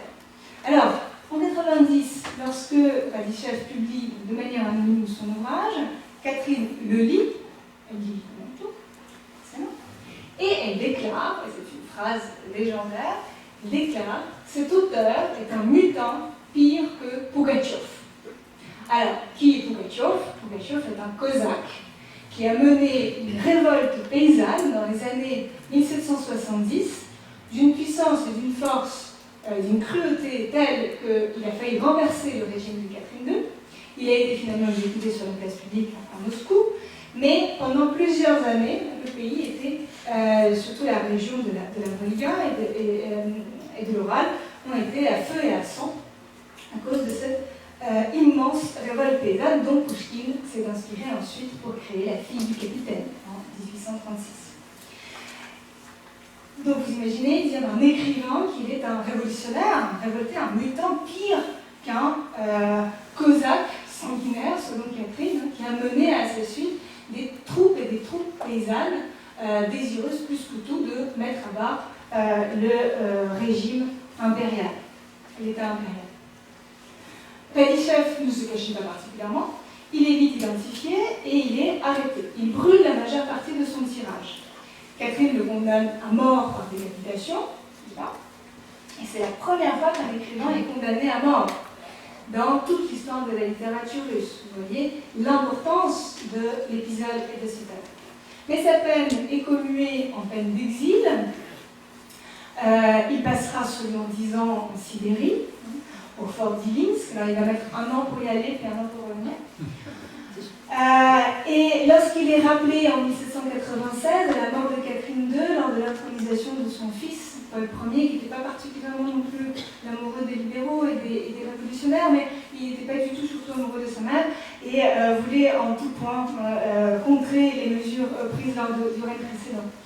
Radishev ne reviendra à Pétersbourg qu'en 1801, il faudra 4 ans pour revenir, à la mort justement de Paul Ier, et Alexandre Ier, le tsar suivant, que vous connaissez, puisque son règne a été marqué par la guerre contre Napoléon, Alexandre Ier le nommera à la commission des lois.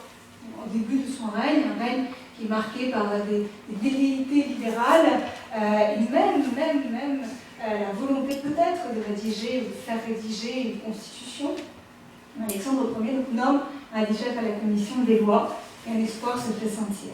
Mais les changements que propose Radishev sont beaucoup trop radicaux, ils sont refusés, on lui fait comprendre qu'il n'a pas sa place dans cette commission et il vaut mieux qu'il évite le zèle, et donc il se donne la mort le 12 septembre 1802.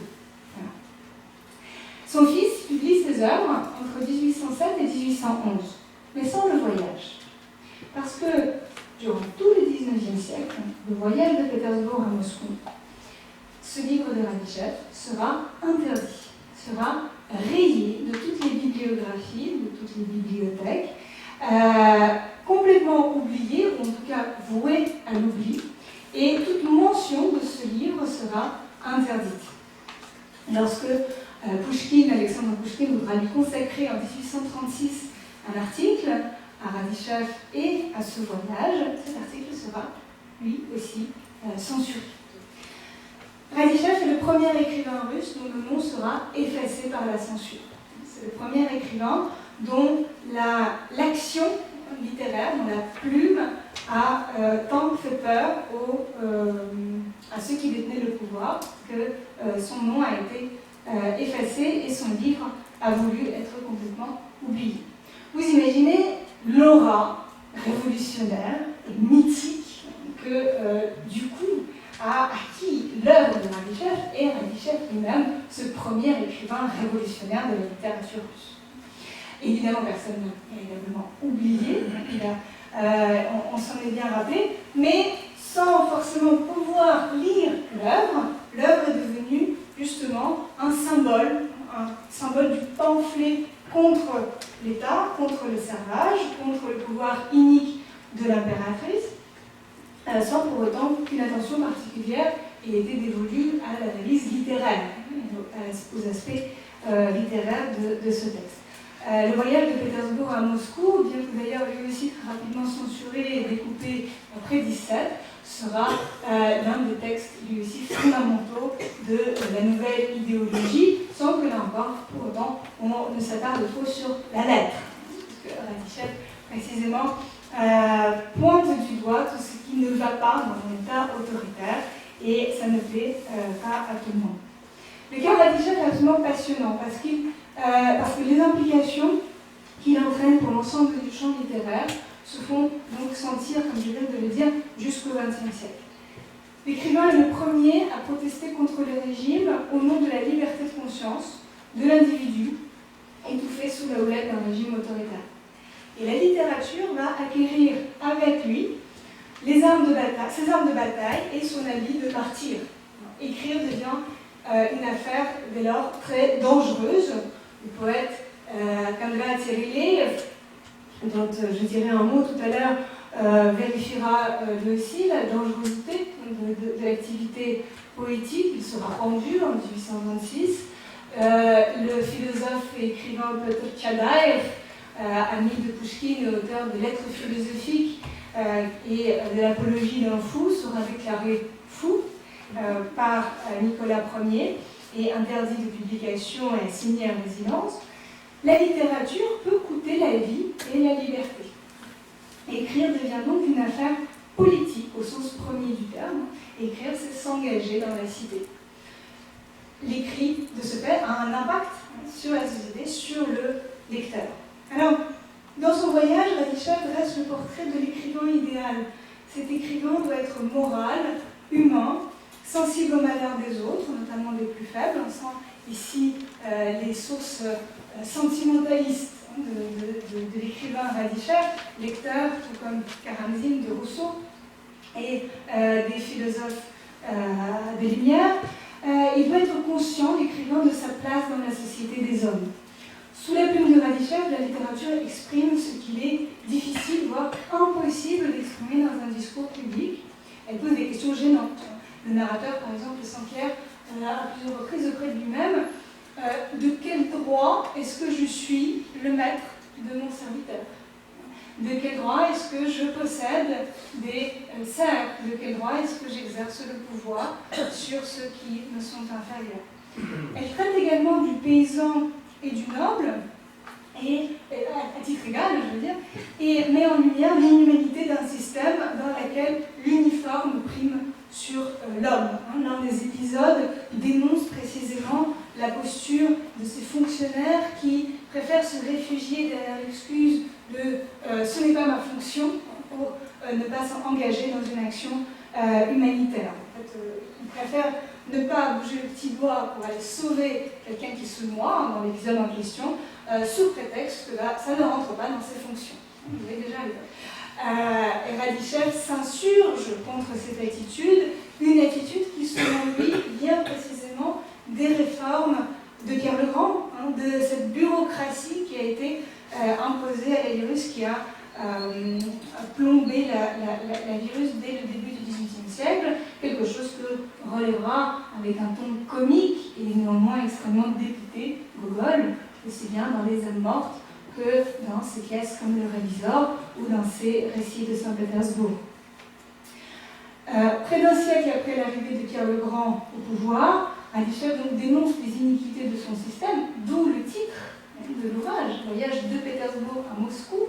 On préfère revenir à Moscou, on préfère quitter la capitale impériale, et insiste sur la nécessité de servir non pas le souverain, mais la Russie, autrement dit, le peuple, en tout cas ce qu'il représente comme peuple, parce que là encore, c'est une grande question, quel est ce peuple russe que tous ces écrivains veulent à tout prix servir et auquel ils veulent à tout prix s'adresser. Radzychev participe d'ailleurs dans son ouvrage, on a le temps d'en parler, à forger l'un des lieux communs du voyage à travers la Russie, qui sera ensuite repris par Pouchkine, et qui implique forcément une troïka, enfin un moyen de locomotion qui deviendra la troïka chez Pouchkine et chez Gogol, un cocher sur cette troïka, forcément, un cocher paysan qui entonne une chanson populaire qui est forcément ennuyeuse et plaintive. Quand je dis ennuyeuse, c'est pas qu'elle fait rien, mais qu'elle est ennuyeuse au sens qu'elle est monotone. Elle est monotone et plaintive, et cette plainte et cette monotonie qui se fond avec le son des clochettes de la troïka ou du poste, eh bien, permet au narrateur de se sentir là proche de ce qu'on va ensuite appeler cette fameuse âme russe. Alors, le voyage de Karamzin, Nikolai Karamzin, vous voyez un beau portrait très romantique ici, où il est déjà un peu plus âgé. Nikolai Karamzin aura vécu une longue vie. Il est né en 1766 à Simbirsk, en Sibérie, et il meurt seulement en 1820, c'est à la fin de notre période.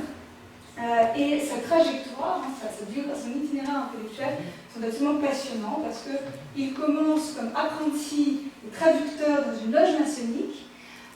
Il réalise ensuite un voyage justement en Europe, en Allemagne, en France et en Suisse à la fin des années 1780 et il observe la Révolution française, notamment à Paris et à Lyon. Et il revient à Moscou pour développer une activité éditoriale extrêmement prolifique qui va avoir un impact fabuleux et formidable, au sens propre du terme, sur la vie littéraire russe. Et il va devenir ensuite, à partir de 1801, et l'arrivée au pouvoir d'Alexandre Ier, l'historiographe officiel du tsar. Ça a changé complètement de casquette. Enfin, plus ou moins, mais en apparence, ça a changé complètement de casquette. Et passé d'écrivain sentimentaliste, auteur de romans à succès, de récits à succès, dont le premier best-seller de la littérature russe, La pauvre Lise, éditeur, il va passer aux études d'historien. Il va devenir l'auteur de ce monumental ouvrage qui commence à être publié à partir de 1816, l'histoire de la Russie et de son empire, enfin l'histoire de l'Empire russe, excusez-moi, История государства российского, et à s'impliquer énormément aussi dans la vie littéraire des années 1810-1820, à servir d'ailleurs d'un des maîtres à Pouchkine. Maître que Pouchkine raillera, parce qu'il est jeune à l'époque, Pouchkine et tout le monde, mais quand même. Alors, revenons un tout petit peu à ses débuts. Donc, la loge maçonnique dans laquelle il entre très rapidement, c'est une loge qui est dirigée par un personnage très très important, j'ai sa photo, il est là, Nikolai Novikov, qui est pas connu malheureusement souvent du public francophone. Il y a un ouvrage, un ou deux ouvrages qui lui sont consacrés, mais ces textes ne sont que rarement traduits, car il est surtout auteur d'articles satiriques. Il est éditeur, très prolifique, un éditeur extrêmement prolifique, mais il est surtout quelqu'un qui nous intéresse parce qu'il a opéré par sa vie même, par sa trajectoire, par son itinéraire intellectuel, une véritable révolution dans la manière dont la littérature était perçue, dans la manière dont la littérature servait la cause des écrivains et dans la manière dont l'écrivain, dans la place que l'écrivain occupait encore une fois dans ce champ social et politique. Nikolai Novikov est un homme des Lumières, est un homme des Lumières qui, après avoir participé à apporter au pouvoir Catherine II en 1762, il est l'un des officiers du régiment d'Izmaïlovsk, il se retire de la carrière militaire et nous monte pas en grade, ce qui est absolument inimaginable à l'époque pour un noble. Et ça donne à son activité d'écriture et d'édition. Il profite en cela d'une loi que Pierre III, le prédécesseur de Catherine II, a fait passer juste avant d'être démis du trône par son épouse, qui est une une loi sur la liberté des nobles, sur la liberté de la noblesse. C'est une loi qui va être entérinée encore par Catherine et sur laquelle Catherine va revenir pour l'augmenter en 1785 par des nouvelles stipulations qui permettent encore plus à la noblesse de profiter de sa liberté. Alors vous allez me dire, mais c'est étrange, si on est noble, on a le droit de faire ce qu'on veut. Ben non, pas du tout. Parce que Pierre le Grand a obligé tous les nobles à servir. Les nobles sous Pierre le Grand n'étaient pas du tout les. D'ailleurs, Pierre le Grand a fait interdire le mot liberté dans la langue russe. On ne pouvait plus employer dans le discours officiel, le discours public, les mots liberté, les deux mots en russe qui servent à dire la liberté, svoboda et voľnosť. Ça vous en dit quelque chose sur la teneur du règne. Bon, le noble n'avait pas beaucoup de droits, il devait obligatoirement servir, la carrière militaire était la plus prestigieuse, la carrière civile était un peu moins. Les jeunes nobles n'avaient pas le droit de se marier, par exemple, avant un certain grade. Et tout ceci était fait pour précisément faire fonctionner la noblesse au service du souverain et de l'État. En 1762, la nouvelle loi de Pierre III, donc reprise par Catherine, va autoriser les nobles à ne plus servir, à quitter leur service, à rester dans leur grade, quitter leur service, et à retourner dans leur domaine. C'est-à-dire littéralement en russe les terres de leur père. À retourner dans leur domaine et à s'occuper de leur domaine. Notamment de faire, à s'occuper de leur terre et à s'adonner à des activités d'ordre privé, comme par exemple la littérature et les arts. Ceci alors que pour l'instant, toujours, toute cette activité littéraire a lieu pour des gens qui le font précisément dans leur sphère privée. Il n'est pas encore question d'écrivains professionnels. Ce sera le cas seulement avec Pouchkine au XIXe siècle. Donc, les nobles profitent de cette loi, retournent dans leur domaine, c'est ce qu'on va justement, c'est ce qui va favoriser l'apparition de cette période domaniale dans la littérature russe que l'on retrouvera ensuite chez Turgenev, chez Bounine, chez Tchekhov, que vous connaissez, et vont s'adonner donc à ces activités privées comme la littérature et les arts. Nabokov va beaucoup plus loin. Pour lui, sachant que le service militaire était toujours une question d'honneur parmi la noblesse, pour lui, c'est lui qui va en fait changer la manière dont on percevait la notion même de service.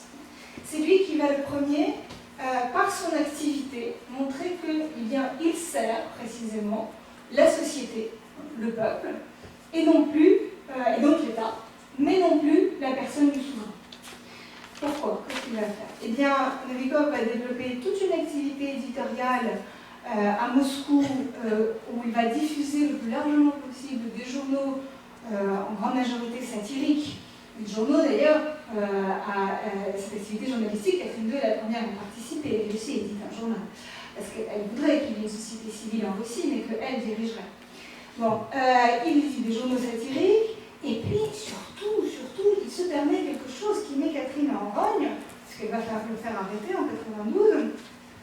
Lorsque les choses vont très très mal dans sa campagne, dans son domaine justement, dans les villages qu'il possède, les conditions climatiques, etc., font que les paysans souffrent, un début de famine se fait sentir, Nabokov va entreprendre de sauver ces paysans lui-même, sans passer par l'État, sans passer par Catherine.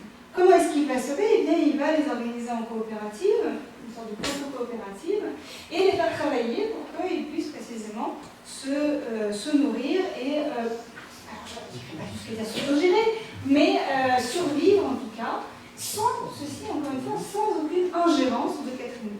Catherine ne sait plus pas. Si l'écrivain, si l'éditeur, si l'homme de lettres, l'intellectuel fait ce que l'État doit faire, à quoi donc sert l'État? Nabokov, justement, en s'inspirant des idées tout à fait en vogue à son époque, celle de Tocqueville, que celui-ci exprime dans La démocratie en Amérique, celle de Locke, entre autres, eh bien, considère que les hommes, que l'État est superflu, est inutile, et que les hommes, en réalité, seraient beaucoup mieux lotis moralement et spirituellement s'ils en étaient affranchis. Vous voyez la pensée libertaire et démocratique qui anime Novikov. Et c'est le maître de Karamzine, un Karamzine qui réalise son voyage, sans doute envoyé d'ailleurs par les maçons en Europe. Il va aller jusqu'à Londres, puis revenir en Russie.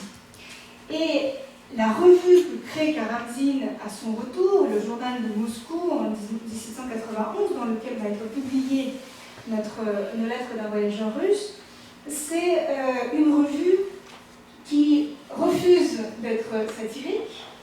Alors, soit parce que Karamzine pensait qu'à une époque où maintenant, voilà, lorsque Novikov était arrêté, Novikov a passé plusieurs décennies emprisonné et à sortir de prison sera un homme brisé.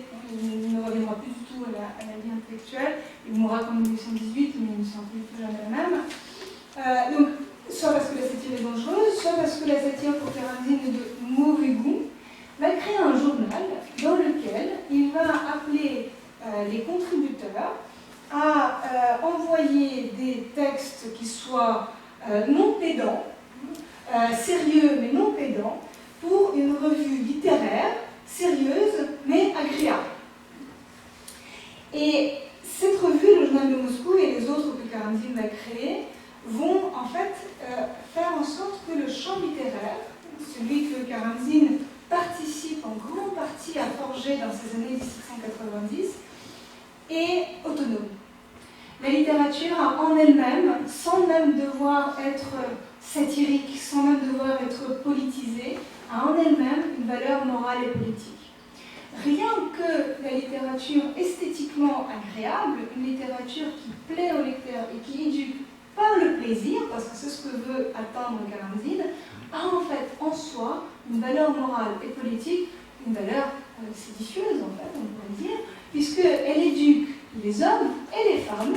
Karamzine est l'un des premiers auteurs à se soucier de son lectorat féminin, moins éduqué que le lectorat masculin, et à devenir précisément autonome par la pensée et par le goût et par les manières par rapport à un État qui auparavant avait mainmise sur toute la vie intellectuelle. Karamzine va faire passer ainsi la littérature de la sphère publique, qui était celle de tous les dangers, à la sphère privée, et sphère privée ou semi-privée, où la lecture individuelle éduque précisément les consciences.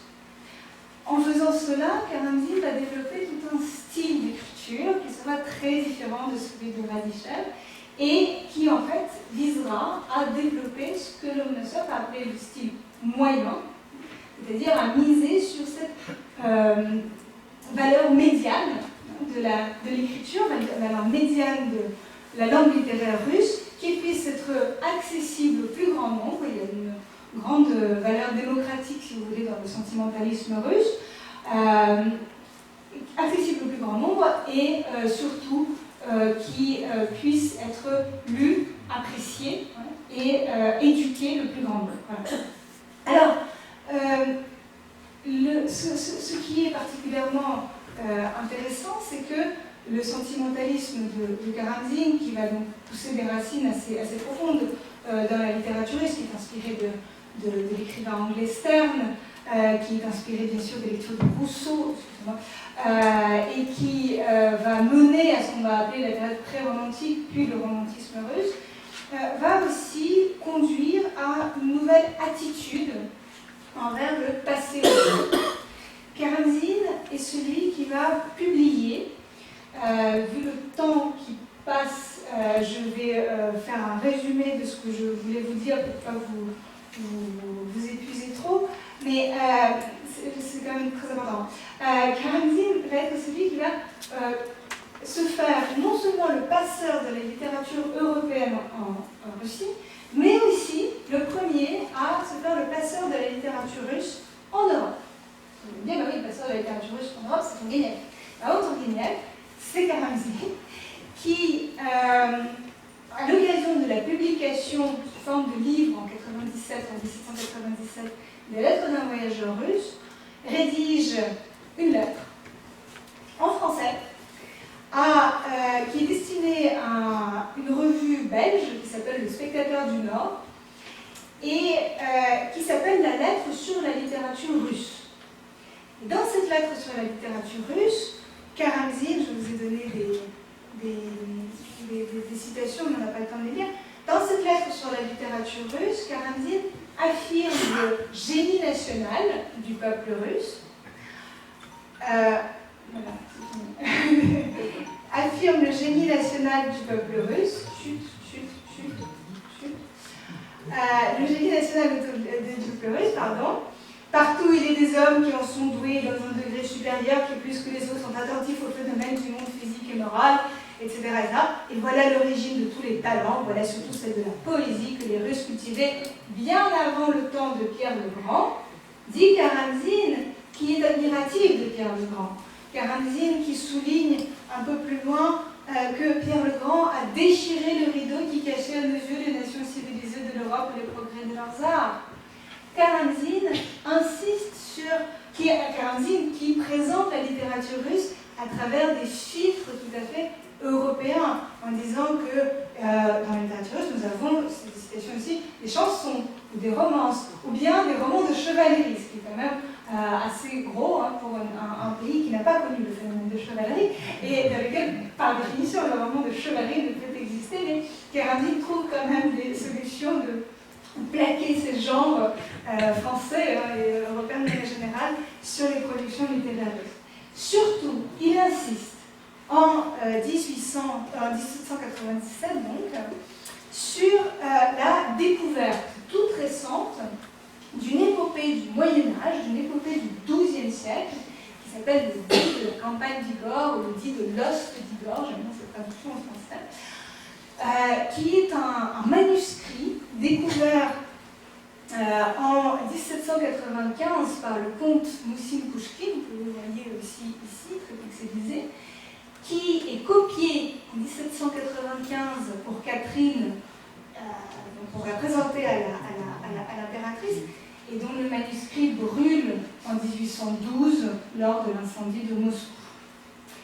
Et ce texte, qui est perçu par Karamzin et par nombre de ses contemporains comme le premier texte de la littérature. C'est d'ailleurs effectivement le premier texte qu'on ait de fiction, le premier texte poétique que l'on ait dans la littérature russe ancienne, une épopée très belle d'ailleurs du XIIe siècle. Ce texte va devenir l'emblème d'une nouvelle étape de la littérature russe, initiée par Karamzin, qui insiste donc sur la nécessité de choyer son patrimoine littéraire. La notion de patrimoine est inventée en Russie par Karamzin, et va devenir l'équivalent pour les Russes des chants d'Ossian, avant que, bien sûr, on ne découvre que c'est supercherie, les chants d'Ossian, et de la chanson de Roland pour les Français, c'est-à-dire une épopée nationale, fondatrice du génie national, à une époque où, dans le premier quart du XIXe siècle, la Russie entre avec les autres nations européennes dans cette frénésie de recherche du génie national, encore une fois, de l'âme du peuple, du Volksgeist, pour reprendre le terme employé par le philosophe Herder, allemand, qui a énormément influencé les Russes, et de l'affirmation de cette identité.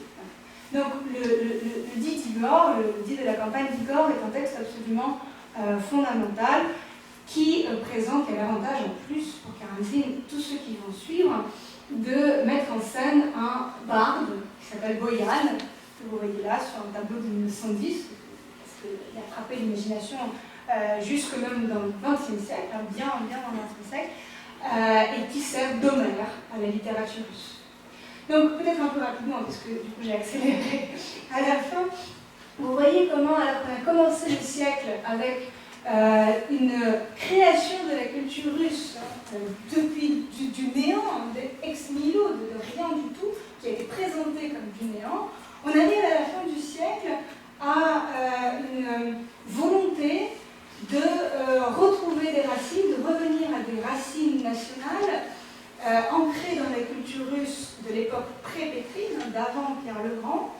Mais si on veut faire ça, si on veut retourner aux sources de cette culture nationale, c'est aussi parce que ceux qui sont porteurs de ces volontés, de ces velléités, eh bien ce sont des hommes, surtout des hommes, qui ont reçu une éducation permise précisément par les réformes de Pierre le Grand. Donc si vous voulez, voilà, la boucle se boucle et l'on assiste dans ce premier quart du XIXe siècle à des productions littéraires, surtout poétiques, qui vont regarder de très très près le folklore, hein, la personne du paysan, le personnage du paysan, qui vont s'intéresser aux chansons populaires, que ce soit d'ailleurs des chansons populaires européennes ou russes, hein, je pense aux ballades de Joukovski ou à Ruslan et Ludmila de Pouchkine, évidemment, et la littérature va entrer dans cette sphère où, depuis, donc, encore une fois,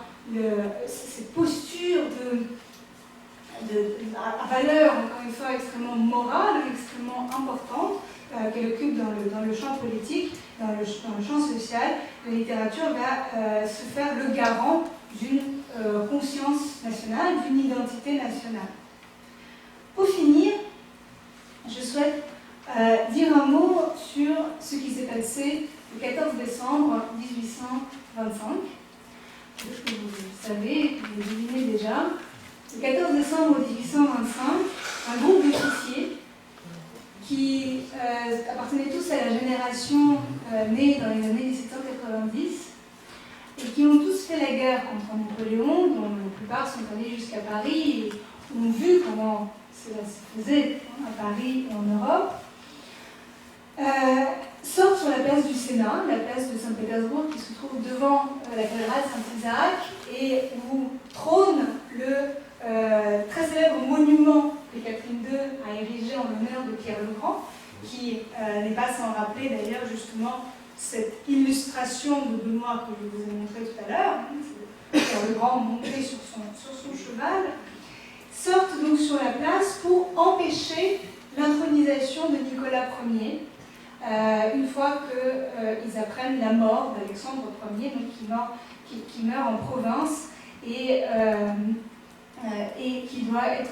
auquel doit succéder son frère.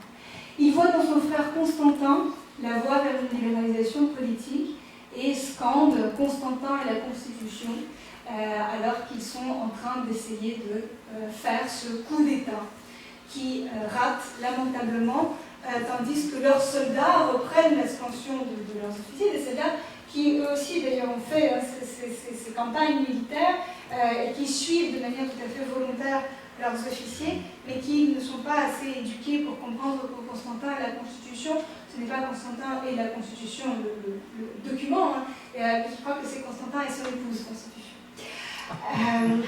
Cette révolte se termine par un échec et 5 des principaux révolutionnaires, 5 des principaux décembristes, comme on va les appeler très rapidement, sont pendus. Les autres sont envoyés en Sibérie ou dans le Caucase et leurs destins sont tous très intéressants. Parmi ceux qui sont pendus, il y a un poète, Kondratий Ryliev,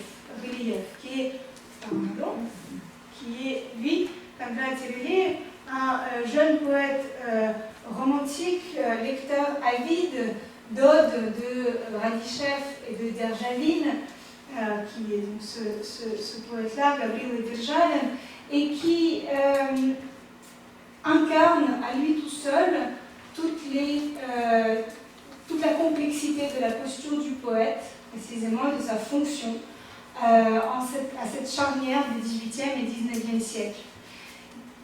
Ryliev, lecteur de Derzhavin, qui est le premier Derzhavin dans la littérature russe, a créé des poèmes dans lesquels il va s'adresser de manière extrêmement familière au pouvoir, à la représentation du pouvoir, à Catherine II.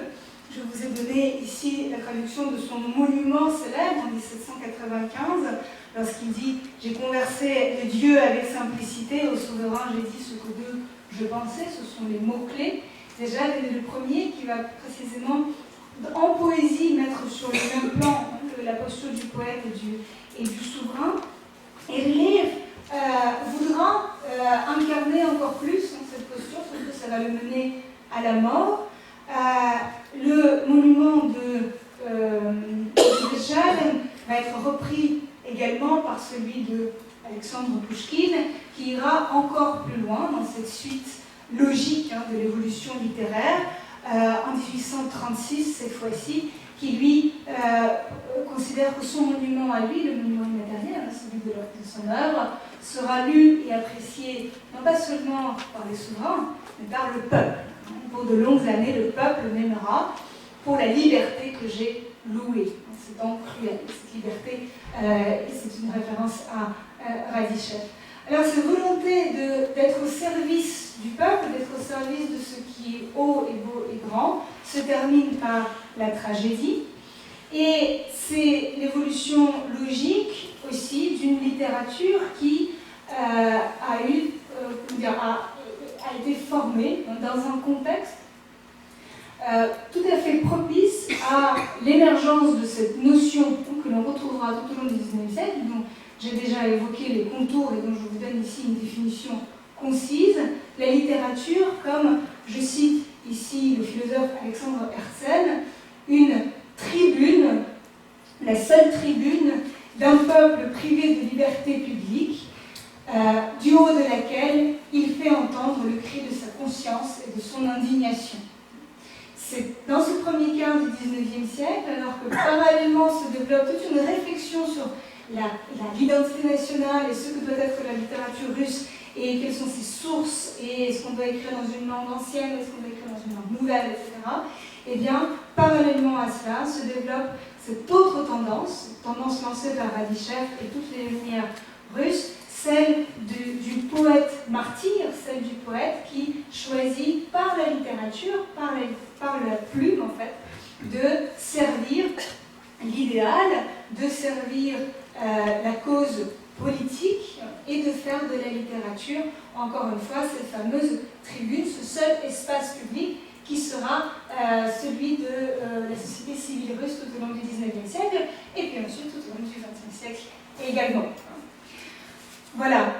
Alors, en 1860, lorsque Alexandre Ier, ça fait 4 ans qu'Alexandre II, excusez-moi, je me suis trompée, a décrété l'amnistie des décembristes, Tolstoï entreprend d'écrire un roman sur le phénomène du décembrisme.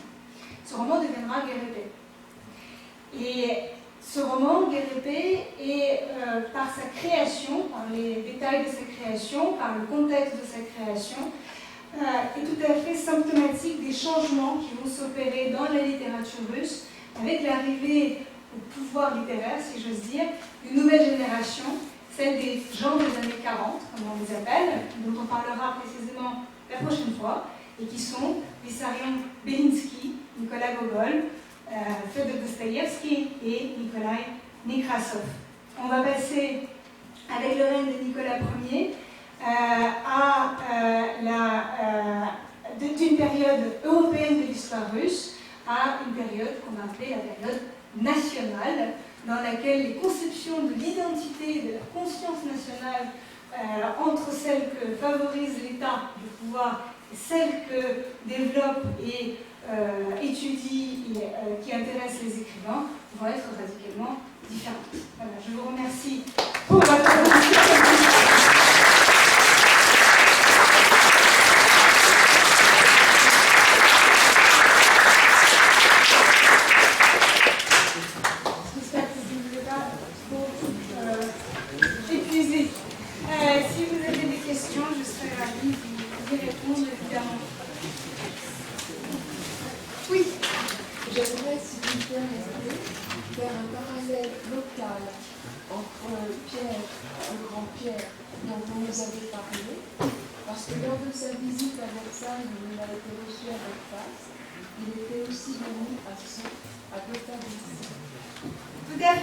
Cette conférence annonce d'un sujet culturel à l'autre, nous faisons des parallèles.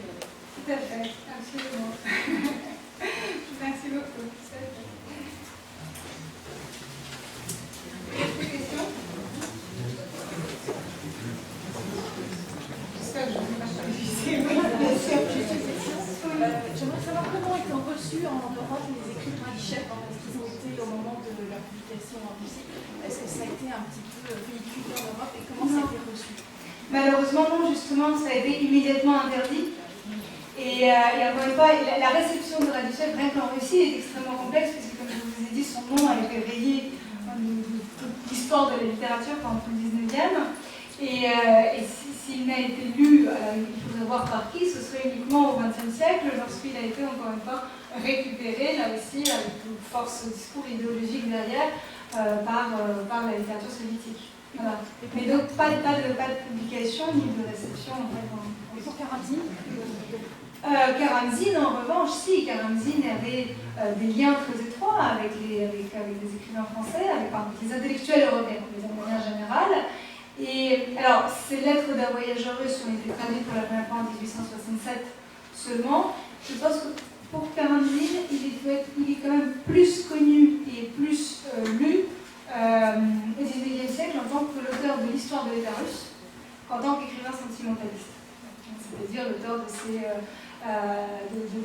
récits best-sellers, C'est la pauvre Lise, etc. Il est beaucoup plus connu comme le premier historien en fait russe au XIXe siècle.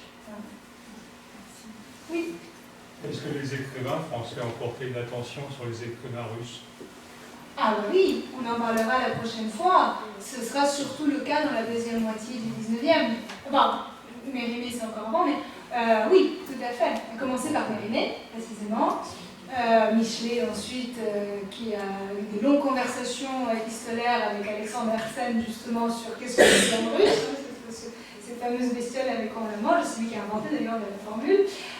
Et puis, bien sûr, Melchior de Voguet, l'auteur du roman russe, dans les années 1860, qui a défini le terme, qui a forgé le terme. Et à cette époque-là, la deuxième moitié du 19e, est l'époque des contacts très étroits entre les écrivains russes, en particulier Tourguenieff, qui vit, comme vous le savez, d'Ogival de grande partie de sa vie, et les écrivains français, qui sont tous très copains. Voilà.